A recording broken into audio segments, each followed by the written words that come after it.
போவீங்களா? டெம்பிள் கோயிலுக்கெல்லாம் போவீங்களா? கர்மா அப்படின்னு ஒன்று இருக்கும் சரியா? அதர் பீப்புள் நீங்கள் எத்தனை பீப்புளை மர்டர் பண்ணுறீங்களோ அவ்வளோவும் அந்த ரிட்டர்ன் ஆகும் உங்களுக்கு.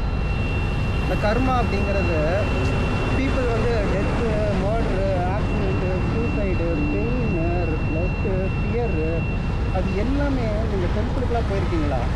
இந்த லார்டு சிவன், லார்டு காலையில் ப்ரே பண்ணியிருக்கீங்களா? அந்த காட் இருக்காங்களே, காட் லார்டு சிவா இல்லை உங்களுக்கு காட் இருக்காதுல்ல, காட் போயிருக்கீங்களா? டெம்பிளில் போயிருக்கீங்களா? அப்போது ப்ரே பண்ணும்போது அவங்க வருட புராணம்னு ஒன்று எழுதி கொடுத்துருக்காங்க. வருட புராணத்தில் நீங்கள் அதர் பீப்புளுக்கு வந்து மர்டர் பண்ணி ஆக்சிடென்ட் பண்ணி அவங்க ஃபியர் பண்ணி வர இருக்கிற அந்த பயம்லாம் திருப்பி வரும், திருப்பி அவங்களுக்கு கிடைக்கும். நீங்கள் எவ்வளோ தான் காசு வாங்கி அவங்க பில்டிங்கு, காரு, வண்டி என்ன தான் அவங்களுக்கு கொடுத்தாலும் எல்லாமே திருப்பி கிடைக்கும், அவங்கவுங்களுக்கு திருப்பி கிடைக்கும். இதுதான் கர்மா ஆஃப் லைஃப், இதுதான் வாழ்க்கையோட ரியாலிட்டி அப்படிம்பாங்க.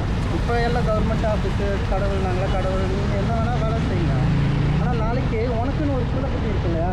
உனக்குன்னு ஒரு ஃபேமிலி இருக்கு இல்லையா? சாப்பிட்றீங்களா? ஃபுட்டு சாப்பிட்றீங்களா? அந்த ஃபுட்டுக்கு நம்ம நன்றிலாம்